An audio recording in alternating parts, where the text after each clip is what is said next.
2, no verso de número 18. De Apocalipse, capítulo 2, verso de número 18. A gente está seguindo para a nossa quarta mensagem dessa série, né? A quarta igreja das 7 que são descritas aqui no Apocalipse. Apocalipse capítulo 2, verso 18, a gente vai ler até o 29. Se achou aí, diga amém. Diz assim: ao anjo da igreja em Tiatira, escreva: estas são as palavras do Filho de Deus, cujos olhos são como chama de fogo e os pés como bronze reluzente. Conheço as suas obras, o seu amor, a sua fé, o seu serviço e a sua perseverança. E sei que você está fazendo mais agora do que no princípio.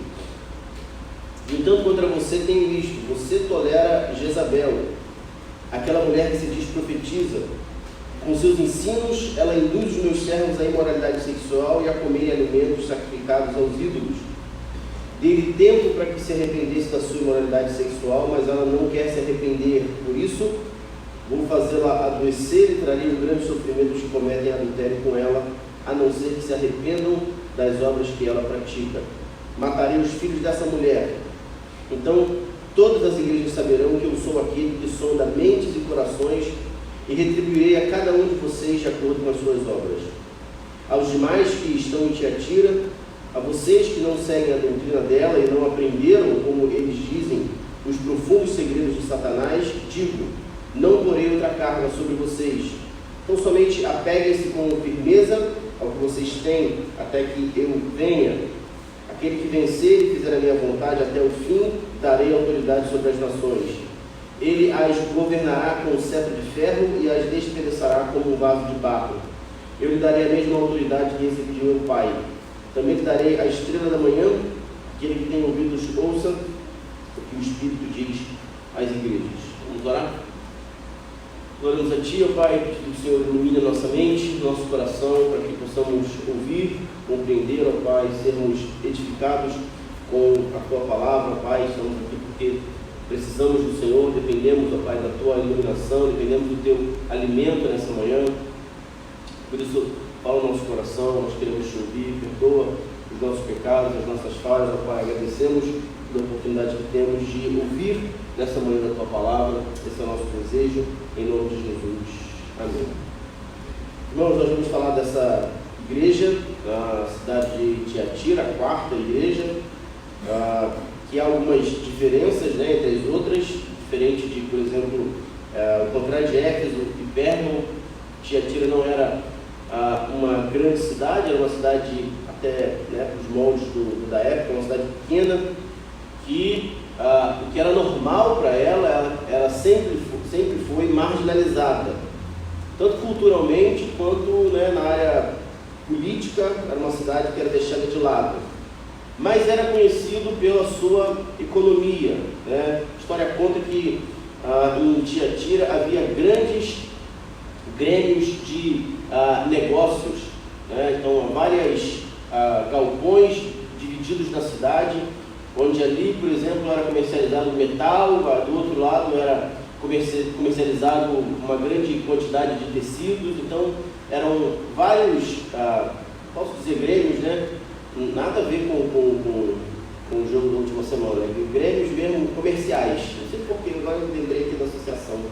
Então, esses grêmios comerciais se reuniam e muitas alianças ali eram feitas, tanto de metais quanto de tecidos. E, do ponto de vista religioso, quando você olha para a religião dessa igreja, era também uma cidade marcada por cerimônias pagãs, que nessas cerimônias havia muito sexo ilícito, muitas comidas sacrificadas a ídolos. Era o que os cristãos naquela época estavam enfrentando nessa situação. E também muitas dessas reuniões comerciais eram, na verdade, para esconder a imoralidade. Muitas delas eram usadas, né, pelos homens que estavam naquela época lá. Era uma desculpa, né, dizer: não, eu estava trabalhando, eu estava fazendo negócios comerciais, mas nem tão diferente, né, com alguns homens de hoje, né? Mas na verdade estavam ali praticando todo tipo de imoralidade. Mas o Evangelho também chega na cidade de Tiatira, chega através de uma plantação de uma igreja. Provavelmente a igreja de Éfeso tenha participado desse processo, a gente não tem como confirmar, e a gente vê como que a igreja ela tem uma participação fundamental nas cidades, né? Meio pelo qual, a igreja é o meio pelo qual Deus escolheu para que a sua missão fosse cumprida, né? Através da sua igreja. Não é que a igreja vai executar a sua própria missão, não, a missão existe, a igreja existe para a missão de Deus ser concluída, né? Logo, a igreja existe para isso, para que a vontade de Deus seja executada. E é evidente que eu, ou você, ou a igreja, ela não tem nenhuma autonomia, né? Quando a gente olha para essas igrejas, a gente percebe que essas igrejas não tinham autonomia de estabelecer os seus próprios termos em relação ao que vão fazer. Muita gente está dentro da igreja e acredita assim, poxa, eu podia fazer isso, eu podia fazer aquilo, eu deveria fazer aquilo outro, mas a igreja precisa ser dirigida pelos termos que estão na palavra de Deus, ela existe para isso. E às vezes a igreja acaba pecando por ser autônoma, por tentar agir sozinha, viver sem considerar o que a palavra de Deus diz, ou viver sem considerar o que a palavra de Deus orienta para que as igrejas façam, né? E é muito importante a gente falar sobre isso, porque essa semana, no dia 31, é celebrado o dia da reforma, o dia da reforma protestante, que muita gente olha para esse dia como um saudosismo, né? Até doente, muitas vezes, ou então fazer só uma citação, uma mera lembrança, mas a gente precisa relembrar o que essa reforma trouxe para nós, o que ela conquistou para a igreja dos dias de hoje, né? Que para nós o que mais, uma das coisas que mais importam na reforma é essa dependência das escrituras, né? O apego às doutrinas sagradas de Cristo, né? Então a gente não pode viver autônomo em relação à vontade de Deus descrita na sua palavra. Os solas, né, os famosos solas da reforma, eles precisam estar gravados não só numa camiseta, num adesivo, né, mas precisam estar gravados também no nosso coração. E se você presta um pouco de atenção, esse foi um pecado, né? Esse foi o mesmo pecado cometido por Adão. Tentou viver de maneira independente, de maneira autônoma a Deus. Adão tinha termos para considerar e ele, a partir de um momento, passou a considerar os seus próprios termos. E se você olha para essa igreja que a gente está se debruçando aqui nessa manhã, ela tinha uma acusação e era justamente por isso. Por querer estabelecer os seus próprios padrões e ouvir vozes erradas. A gente pode cometer esse mesmo erro também nas nossas vidas, quando a gente acredita que a gente pode estabelecer os padrões que nós vamos seguir. A gente pode cair nesse erro de acreditar que os padrões que nós vamos seguir agora são os nossos padrões, não é aquilo que a gente acredita, é aquilo que a gente acha que está certo, e muitas vezes a gente está redondamente enganado, ou pelo menos a gente está totalmente fora do que a Bíblia diz.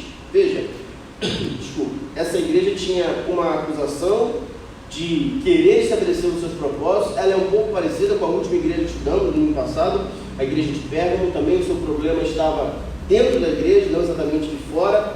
E como nas outras cartas, como nas outras igrejas, ela recebe uma mensagem, obviamente, do mesmo remetente, Jesus, que escreve para essa igreja. E o que nos chama a atenção nessa carta, de imediato, é a maneira como Jesus se apresenta. Então, se você prestou atenção, essa carta também é um pouco, o palavreado dela é um pouco pesado, mas Jesus se apresenta de uma maneira diferente do que a gente viu nas outras cartas. Se você pode voltar lá comigo, no verso 18, por favor.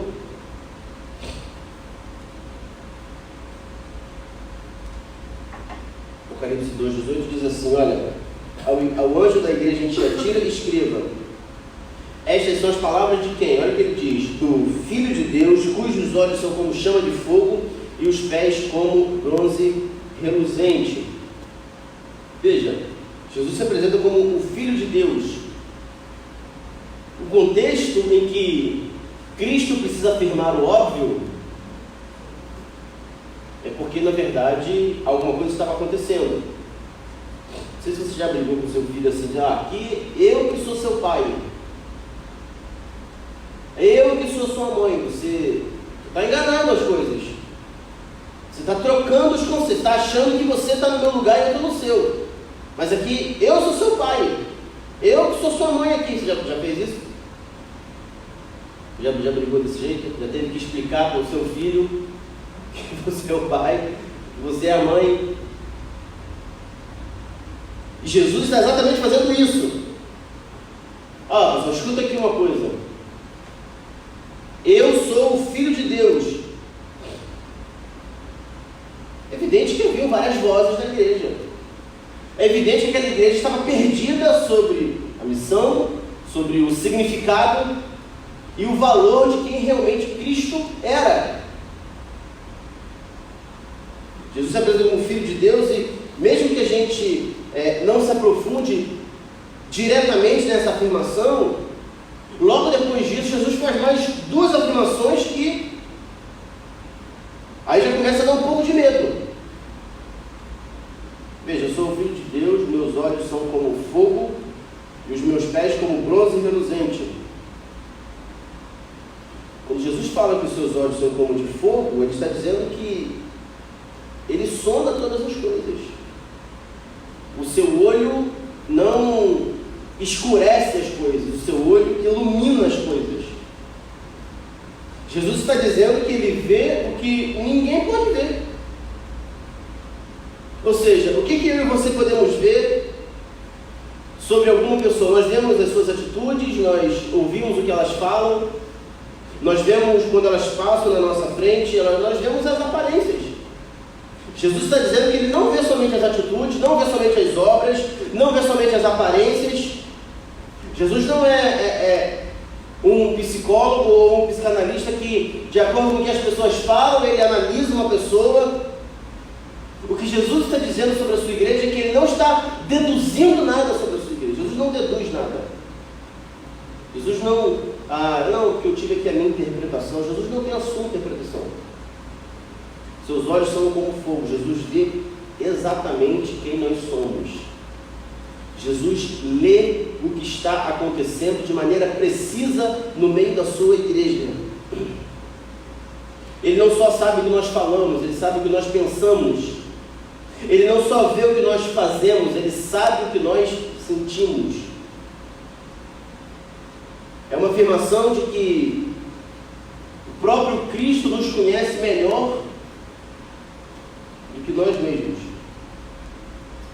Cristo sabe o que eu e você somos capazes de fazer. Cristo sabe o que a sua igreja está fazendo. Cristo sabe até aquilo que eu e você achamos que nós não somos capazes de fazer. Portanto, a gente precisa crer no que Deus põe à nossa frente, porque é provável que Ele sabe das nossas capacidades, então é provável que Ele saiba o que Ele está fazendo na nossa vida. E de um outro lado, Jesus também está dizendo para aquela igreja, dizendo para nós no dia de hoje: olha, ninguém vai me impressionar. Não penso que eu vou ficar impressionado com alguma coisa, ou que qualquer boa atitude ou boa aparência, por mais que não venha do coração, vai me enganar. Não adianta tentar impressionar o Senhor se passando por alguma coisa que a gente realmente não é. A gente precisa olhar com muito temor para essa afirmação que Cristo faz sobre si. Porque você pode estar vivendo uma mentira, você pode estar enganando pessoas à sua volta, você pode estar enganando pessoas da sua família, mas os olhos do Senhor são como chamas de fogo. Nós não podemos enganá-lo. Cristo não traça apenas um diagnóstico da igreja. Apesar de ser um diagnóstico preciso, é um raio-x nos lendo prontamente. Eu não sei se essa afirmação te preocupa ou te deixa, agora estou tranquilo, depois de saber disso, agora sim.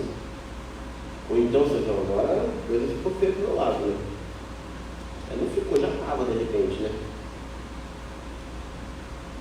E a segunda afirmação que ele faz sobre si é que os seus pés são como bronze.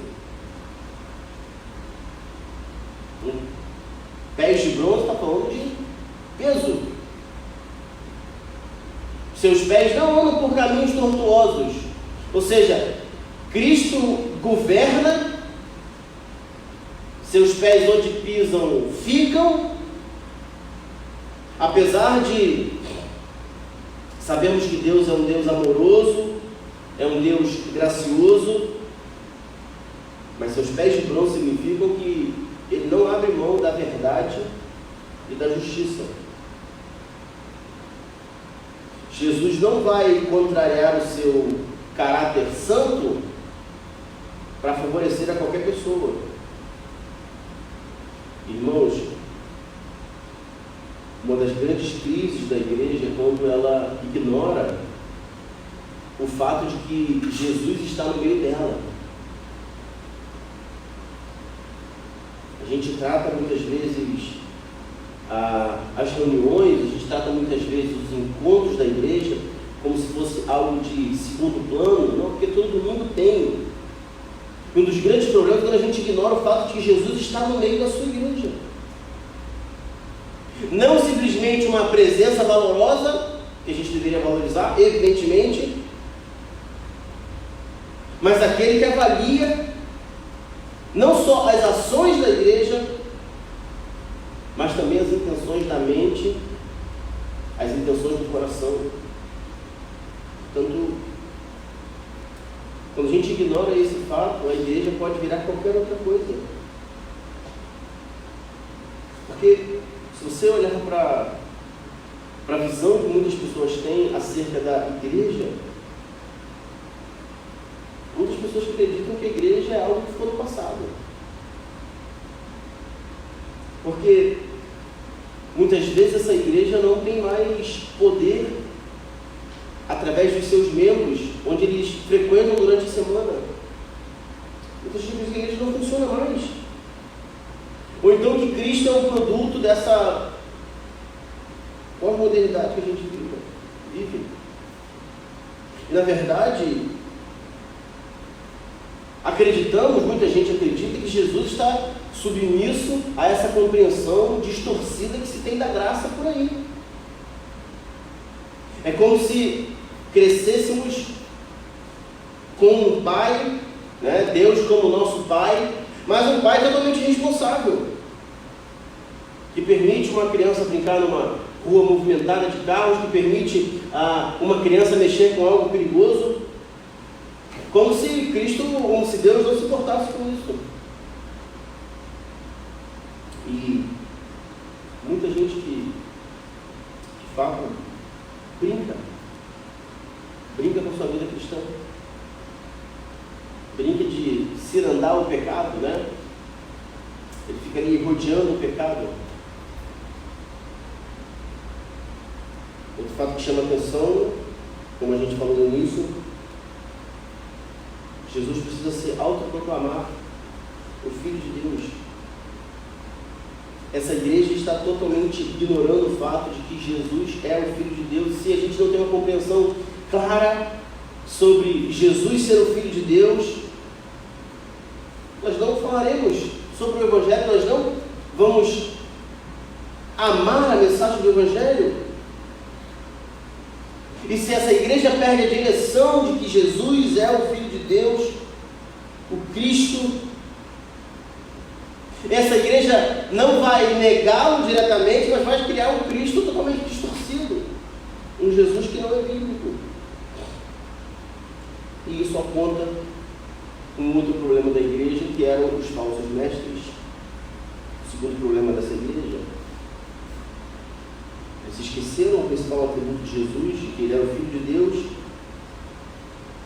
E não pense que esse é um problema do passado. O que a gente mais vê por aí, nas vidas das pessoas, dentro de algumas igrejas, é um Cristo sendo proclamado, mas é um Cristo ajustável. É um Cristo meio calça jeans, de repente. Veste, vai ajustando. A pessoa veste uma calça que é tanto a calça, ou leva para quando vai emagrecer. Eu não vou emagrecer, vou usar. 3 anos para lá a calça sem usar. Ou então veste, a primeira coisa que a pessoa faz é assim, ó. Eu não sei como é, porque é jeans, não rasgava. Mas a pessoa abaixa e fala, olha, já cedeu. Papo de vendedor, né? Tudo que está apertado na pessoa vai ceder. Vai ser chapéu, boné, sapato, calça, blusa, relógio, aliança. Me apertar, vai ceder. Isso cede muito. Leva outro número não, vai ceder. Nem tem outro número no histórico. É porque ela quer vender. O que a gente vê é que muitas pessoas estão fazendo na sua própria vida, vestindo um Cristo ajustável. C.S. Lewis fala sobre isso quando as pessoas tentam encontrar Cristo como um mero humano. C.S. Lewis abre uma discussão dizendo o seguinte: olha, você pode até dizer que você não acredita que ele é o Filho de Deus. Você pode até achar que ele foi um mentiroso. Mas você não pode achar que ele é um mero humano, ou que ele, de fato, se for o Filho de Deus, não mudará a sua vida. Veja,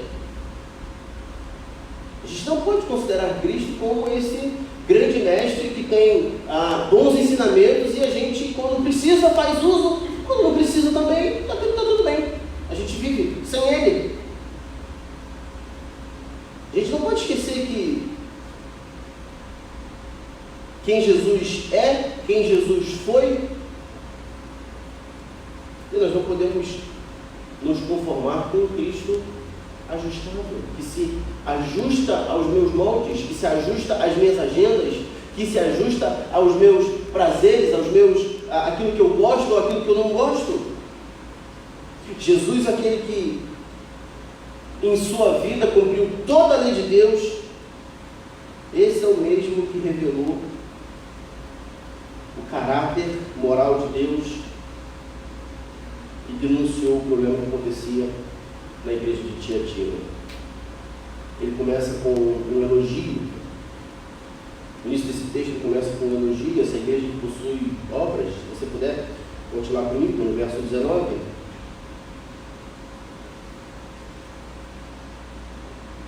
Olha o que diz: conheço as suas obras,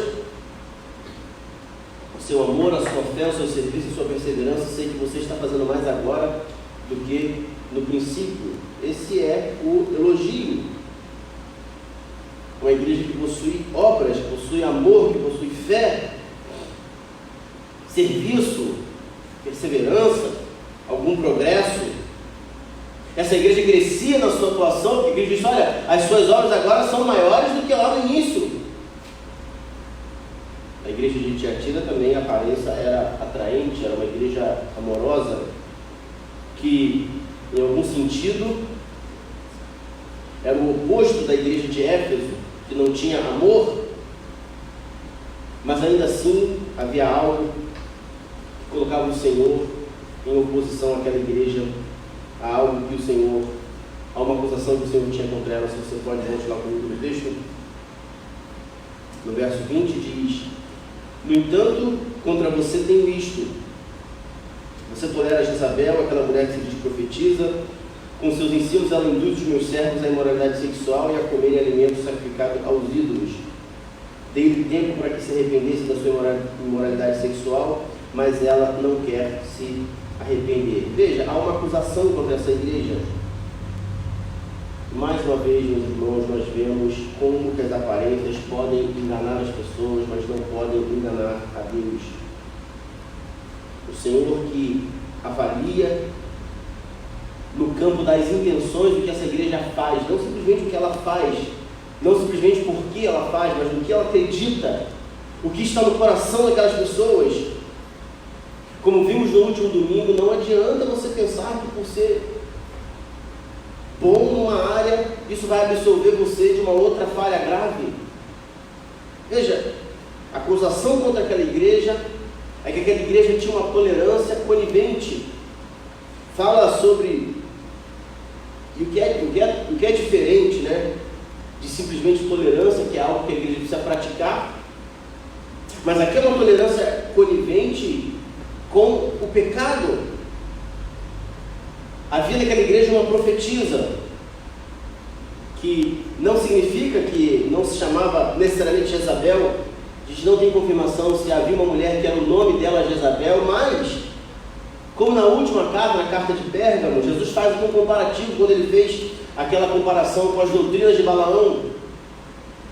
Há uma comparação aqui com a falsa profetisa que estava influenciando a igreja de Tiatira, que simbolizava aquela prostituta da Babilônia que se chamava Jezabel.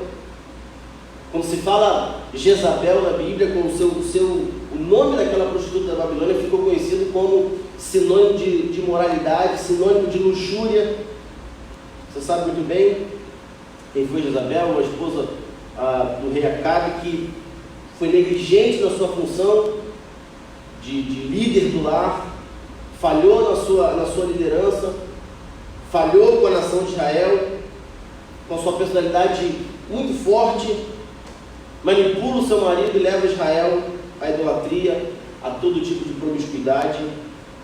Jezabel é responsável por construir um enorme templo a Baal, e era aquela que sustentava os profetas de Baal, que lutavam contra os profetas de Israel, tudo isso com dinheiro público. Isso já acontecia antes, né? Não é só hoje. Depois disso, depois de muita idolatria, que vem acompanhado de outros pecados que a gente já falou sobre aqui, né, e também, principalmente a moralidade sexual, e por conta dessa idolatria provocada por Jezabel lá em Israel, a nação sofreu muito.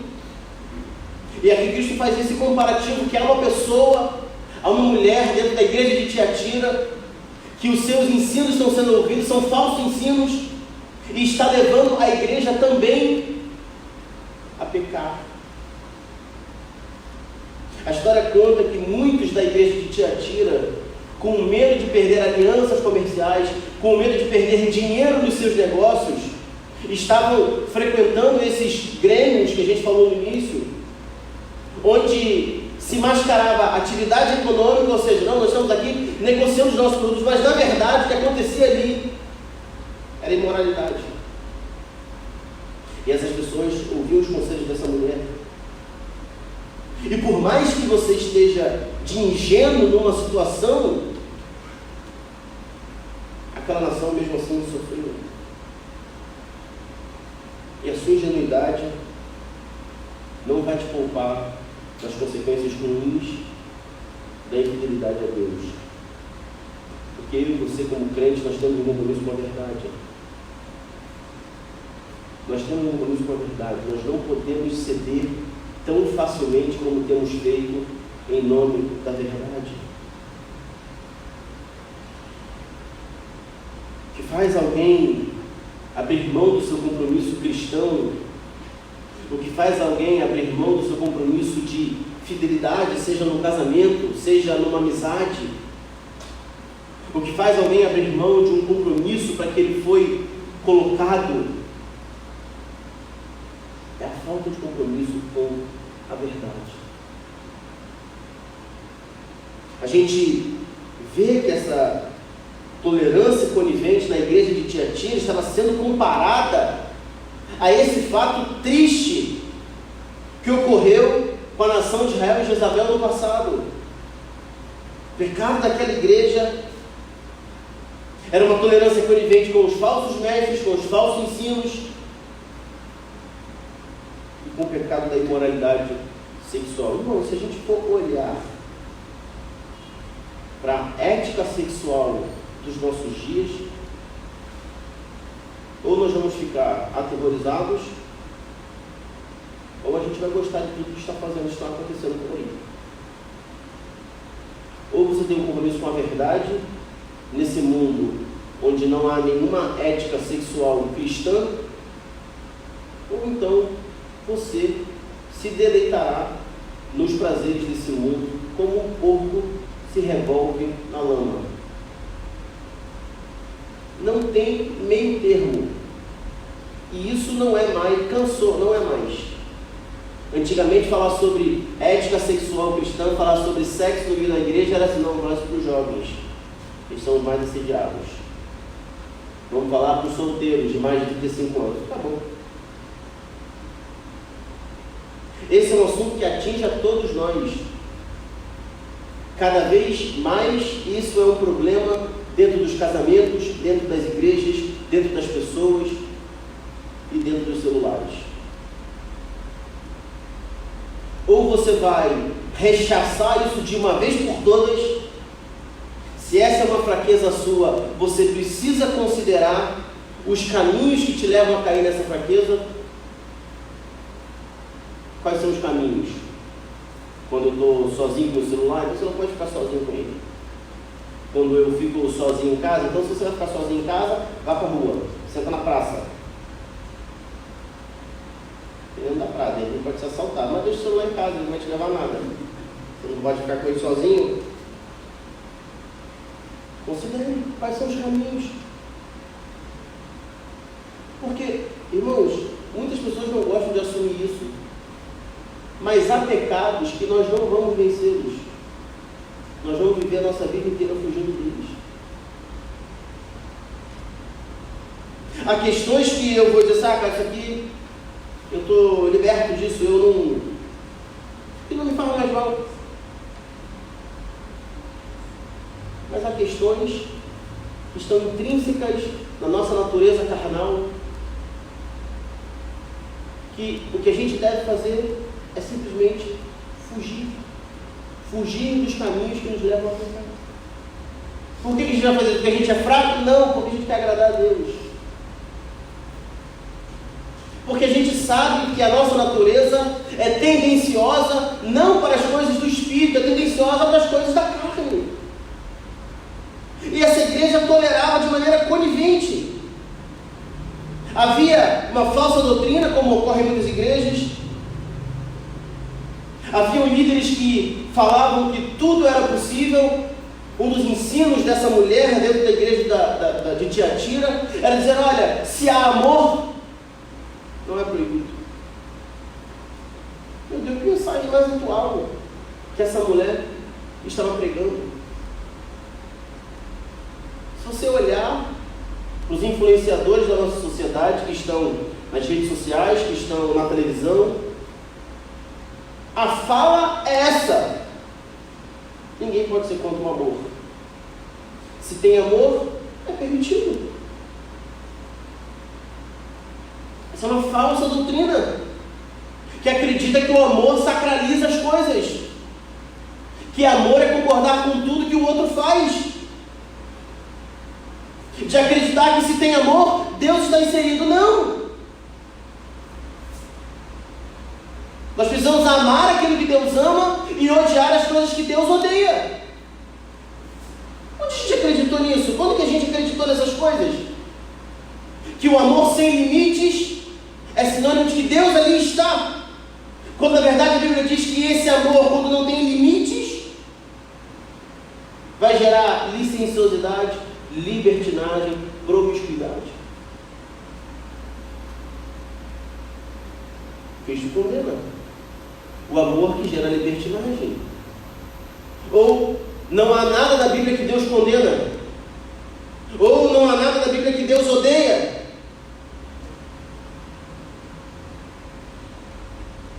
Porque a gente ama, e aqui não precisa citar nenhum filósofo.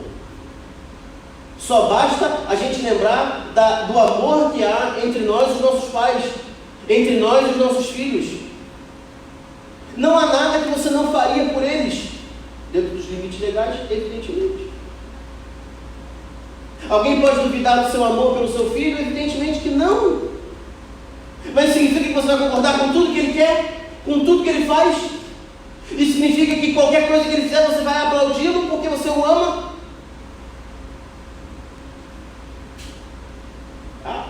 A paz é assim. Se você tiver, aqueles que não têm, aqueles que já tiveram, sempre tem aquela criança na escola que faz um monte de besteira, faz um monte de asneira, o pai é chamado no colégio, pai, não é isso não, eu não acredito que meu filho fez isso. Chega em casa e essa criança não tem limites. Alguns pais, acreditando que estão devotando amor aos seus filhos, estão simplesmente dando tudo que seus filhos pedem. Isso não é amor. Isso não é amor. Eu diria que isso é falta de amor. Você não pode ensinar aos seus filhos que o mundo não tem limites. Para ele não tem limites. Nem sempre a gente vai ter não só a condição, mas não é só questão de condição. Eu acho que você tem a condição de fazê-lo. Acho que você tem limites. Mas esse é o amor que está instaurado na sociedade. Tudo é possível, tudo pode. Se há amor, tudo pode. Tudo é possível. Qualquer arranjo familiar, se tem amor, é possível. Uma coisa é tolerância, outra coisa é tolerância conivente. Coisa é respeito, outra coisa é compromisso com a verdade. Esse pecado ocorre na igreja de Tiatira e Jesus enfatiza o fato de que ele é o Cristo. E Jesus faz isso porque essa igreja já não sabe mais quem Cristo é. Cristo está anulado nessa igreja. Cristo é mais um personagem histórico. Cristo não é mais um Deus da verdade. E se a gente ignora Cristo dentro da igreja, nós vamos ignorar o seu principal atributo, que é a santidade. Nosso amor não pode ignorar a santidade de Cristo. Isso nada mais é do que pecado. Jesus então aconselha aquela igreja. Jesus aconselha aquela igreja. Volte no texto, novamente comigo, no verso 20.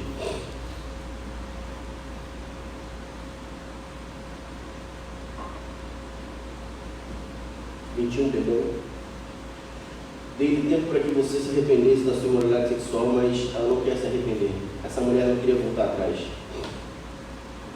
Por isso vou fazer ela adoecer e trarei grandes sofrimentos que cometem adultério com ela, a não ser que se arrependam das obras que ela pratica. Sem arrependimento, o que a gente vai colher é sofrimento. Não pense que não. Matarei os filhos dessa mulher. Então todas as igrejas saberão que eu sou aquele que sonda mentes e corações e retribuirei a cada um de vocês de acordo com as suas obras. Aos demais que estão em Tiatira, a vocês que não seguem a doutrina dela e não aprenderam, como eles dizem, os profundos segredos de Satanás, digo, não porei outra carga sobre vocês. Jesus faz aqui um conselho. Então somente apeguem-se com firmeza o que vocês têm, até que eu venha. Aquele que vencer e fizer a minha vontade, até o fim darei autoridade sobre as nações. Ele as governará com cetro de ferro e as despedaçará como um vaso de barro. Eu lhe darei a mesma autoridade que recebi de meu Pai, também lhe darei a estrela da manhã. Aquele que tem ouvidos ouça o que o Espírito diz às igrejas. Veja, isso é o conselho da igreja. Você viu que novamente o conselho é o arrependimento. Não importa o quão longe você esteja, não importa o quão grave seja o que você está fazendo, arrependa-se. Esse é o caminho. Jesus está dizendo, olha, arrependam-se, confrontem aqueles que estão errados, mude o caminho dessa igreja, não tolere mais o pecado, a injustiça, a mentira, essa imoralidade que está na igreja. A tolerância que a Bíblia nos orienta é amar o pecador, até que ele se arrependa, ou para que ele se arrependa, para que ele mude de vida, mas nunca tolerar de forma permissiva o pecado. Há pessoas dentro da igreja que acreditam que são tratamentos especiais, que o pecado dele deve ser tolerado, que porque ele ajuda, que porque ele financia a igreja, que porque ele é o cara que trabalha na igreja, precisa ser, o pecado dele precisa ser aplaudido. Não vai, não pode. O nosso compromisso é com a verdade. Por mais que isso fira uma amizade, por mais que isso crie problemas entre você e uma outra pessoa, esteja do lado da verdade. Por mais que, poxa, isso não vai pegar bem, é a verdade. Dita com doçura, dita com amor, dita com respeito, mas nós não podemos negociar a verdade para salvar um relacionamento, para salvar uma amizade, para salvar uma pessoa que quer ficar na igreja sem que o seu pecado seja confrontado. Desculpe. Você pode dizer para ela: me desculpe. Mas nós estamos aqui pela verdade. E a punição vem de uma forma dura. Jesus diz que vai se compadecer, que vai preservar os fiéis que houvesse no meio daquela igreja, mas vai punir de forma dura os que não se arrependerem. Mais uma vez, a gente precisa lembrar que o juízo de Deus começará dentro da sua casa.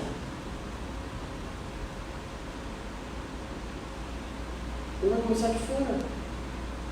De alguma forma, Jesus estava dizendo: olha, eu vou gerar dor no meio deles, para que mudem de mente, porque assim é o ser humano. Quando uma pessoa não aprende com os conselhos, ele vai ter que aprender com os fatos. Jesus está aconselhando aquela igreja. E se essa igreja não aprende com os conselhos de Deus, Deus vai apresentar fatos. Muitos deles são dolorosos. Conhece aquela pessoa que eu não consigo mais falar com ele sobre isso. Nós já falamos várias vezes sobre esse assunto. E eu não aguento mais falar. Quem não aprende com os conselhos vai ter que aprender com os fatos. E muitas vezes são dolorosos.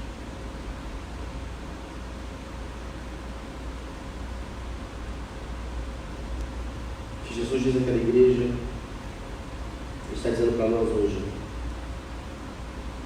uma linha entre a tolerância permissiva e a intolerância.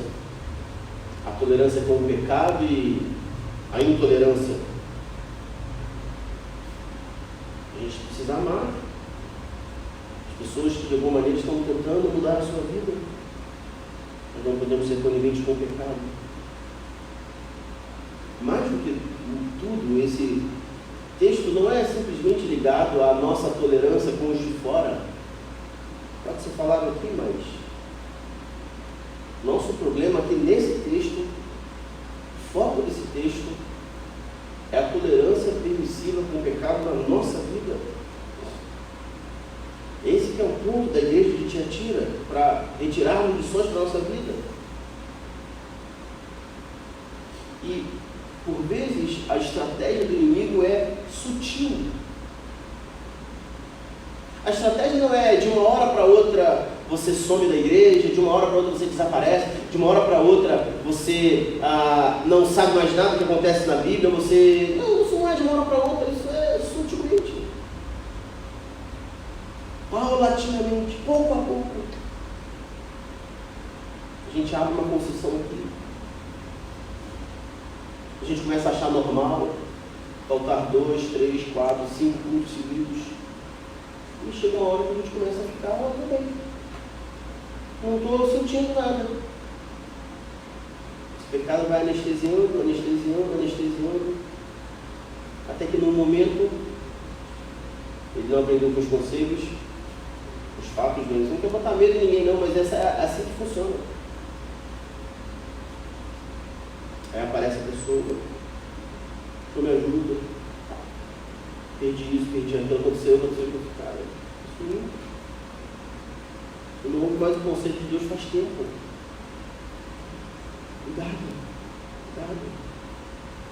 A Bíblia não brinca quando diz que o inimigo anda ao nosso derredor, buscando uma oportunidade para nos tragar.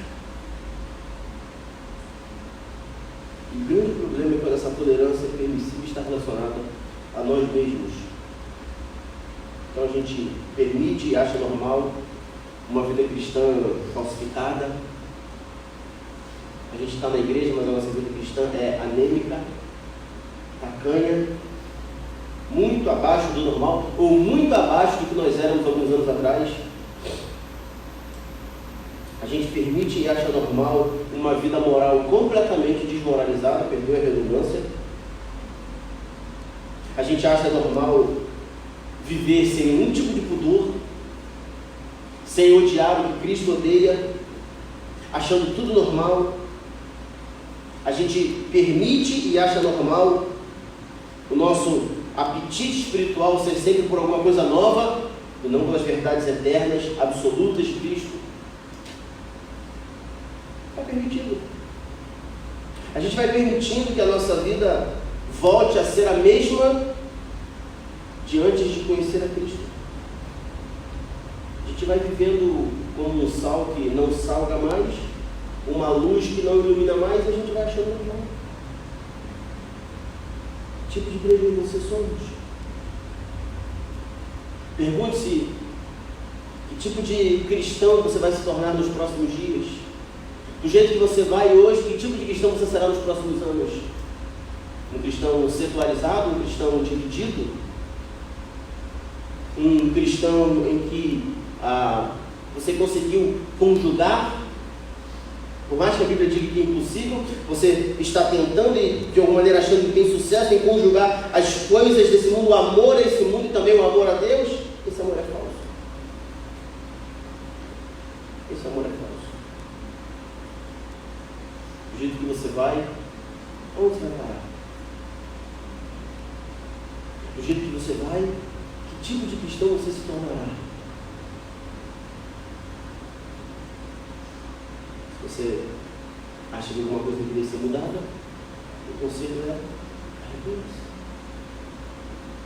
O conselho é mude. Porque o nosso compromisso é a verdade. E não é para sair vociferando por aí. Não é para sair colocando a veia do pescoço do lado de fora. Mas é para que esse compromisso seja na sua própria vida. Como seria bom se quem está brigando por aí, dizendo que está defendendo a Deus, defendendo a causa de Cristo, fizesse isso na sua própria vida. Brigasse assim com os seus próprios pecados. Arrependa-se. Seja fiel. Seja fiel à palavra e seja fiel para resistir os ensinos desse mundo. E o ponto alto é compreender quem Cristo é. Se você compreende quem Cristo é, dificilmente algum outro ensino levará você a essa tolerância permissível. Amém? Vamos lá. Senhor, nós oramos a Ti, pedimos ao Pai que o Senhor sonde o nosso coração. Nós sabemos, ó Pai, que os Seus olhos são como fogo e os Seus pés caminham com justiça. Sonda o nosso coração, ó Pai, e vê se em nós algum caminho mau. Tenha misericórdia das nossas vidas, ó, porque sabemos o quão distante podemos caminhar do Senhor. E muitas vezes, quando percebemos, pode ser tarde, pode ser distante. Nos ajuda, Pai, a termos compromisso com essa verdade. Nos livre dessa tolerância, Pai, permissiva. Nos livre, Pai. Nos livre de achar que o pecado é normal. Tenha misericórdia de nós, ó Deus. Em nome de Jesus, ó Deus, assim oramos. Amém.